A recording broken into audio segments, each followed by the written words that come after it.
Identify the operation performed by the circuit given below.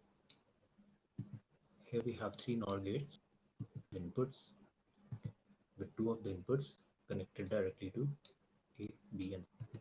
Therefore, the output for these gates is like NOT gate, since 0 plus gives 1 and not, gives 0 and not gives 1.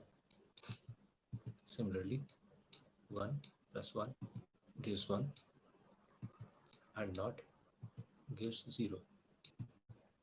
So Z will be equal to A dash plus B dash plus C dash 4 dash, since this is again a NOR gate, which gives us A dash dash dot B dash dash dot C dash dash, which is A dot B dot C.